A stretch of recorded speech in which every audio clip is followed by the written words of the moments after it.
Vegeta और Goku दोनों ही training में हैं तो गैलेक्टिक पेट्रोल वाले पिकोलो को लेने जैको को अर्थ पे भेजते हैं। पिकोलो और गैंग का सामना पास्ता और गैंग से ऑलरेडी हो चुका है और उन लोगों ने मोरो को मैसेज भी भेज दिया है, यानी कि अब एक स्ट्रॉन्ग स्काउट अर्थ को कॉन्कर करने के लिए आ रही है। दूसरी तरफ मीरस और गोकू टाइम चेंबर में ट्रेनिंग के लिए आ चुके हैं, जहां पे वो दोनों एक दूसरे के साथ फुल पावर में लड़ सकते हैं। ड्रैगन बॉल सुपर चैप्टर 53 सगान बोका गैलेक्टिक बैंडेड ब्रिज। लुकआउट पे हमें क्रिलिन देखने को मिलता है, जो कि बताता है कि गोहान एक लेक्चर के बाद उनको ज्वाइन करेगा और टीएन से कोई कांटेक्ट नहीं कर सकते क्योंकि उसके पास कोई फ़ोन ही नहीं है। इतने में जैको वहां आता है और डेंडे और एस्का एक दूसरे को मिलते हैं। यहाँ हमें ये तीनों दिखाए जाते हैं, जिसमें डेंडे, पिकोलो और एस्का इकलौते बचे हुए नेमेकियंस हैं और ये लोग नेमेक को फिर से बनाने की बात करते हैं। जैको और पास्ता के बीच यहाँ एक चैट होती है, जिसके मुताबिक मेन फोर्स से लोग आ रहे हैं पास्ता को बचाने के लिए। दूसरी तरफ स्पेस में से आते हुए मेन फोर्स के सगानबो के बैंडिट्स हमें अर्थ की तरफ आते हुए दिखते हैं और ये तीनों की तीनों सगानबो के हेंचमैन हैं और इनमें OG-73 भी शामिल है। इन लोगों ने स्पेस में बहुत वक्त तक आतंक मचाया था, जब तक कि मीरस ने इन लोगों को पकड़ नहीं लिया। ये इन्फॉर्मेशन देने के बाद जैको वहाँ से भागने वाला था, लेकिन टीम ने उसे रोक लिया क्योंकि वो इनके बारे में और जानना चाहते हैं। जैको कहता है कि ये तीनों ही स्ट्रॉन्ग है, लेकिन इसमें सबसे ज़्यादा हमें OG-73 आई से बच के रहना होगा क्योंकि वो सामने वाले की एबिलिटीज़ कॉपी कर सकता है। वो अगर किसी का भी गला पकड़ ले तो 30 मिनट के लिए उसकी एबिलिटीज़ वो यूज़ कर सकता है। ये बातें चली रही होती है, उतने में 73 एक पोर्टल खोल के सीधा ही लुकआउट पे आ जाता है, जबकि उनकी शिप को अर्थ पे पहुंचने में 10 दिन और लग जाते। वो लोग कैरेटार्स के प्लैनेट पे थे, जिनके पास ये पोर्टल्स खोलने की पावर है और 73 ने उसी की पावर से ये पोर्टल खोला था।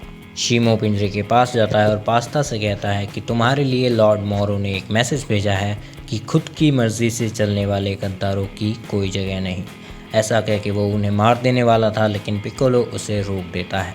इसके बाद पिकोलो कहता है कि यहाँ पे जान लेना और बिन बुलाए मेहमानों का आना दोनों ही मना है। इतने में अचानक से 73 पिकोलो के पीछे आके उसकी गर्दन पकड़ लेता है और थोड़ी देर में उसी की स्पेशल बीम कैनन से उसके ऊपर अटैक करता है। और तो और पिकोलो की तरह अपने आर्म्स को स्ट्रेच करके वो जैको को दूर फेंक देता है। पिकोलो जैको के पास जाके उसे पूछता है कि इससे निपटा कैसे जाए, तो जैको उसे बताता है कि 73 के मूव्स ओरिजिनल के जितने ही स्ट्रॉन्ग होंगे, यहाँ तक कि उसके पंचेस और किक्स भी तुम्हारे जैसे ही होंगे।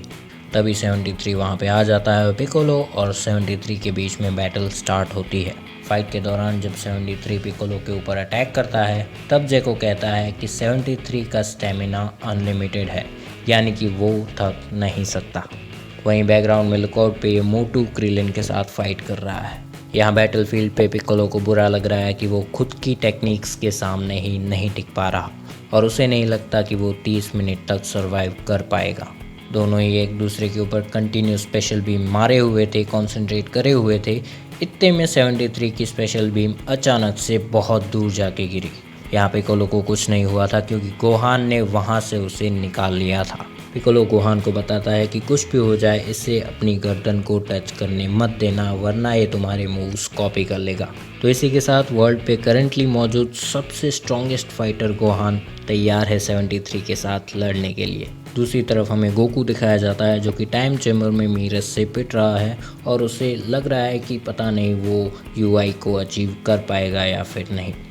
पहले जब उसने अचीव किया था तो कंडीशन बहुत ज़्यादा एक्सट्रीम थी, तो मीरस कहता है कि अब तुम्हें अपनी जान बचाने के लिए ही लड़ना होगा, यानी कि अब जो मीरस अटैक करेगा वो गोकू की जान लेने के लिए होगा।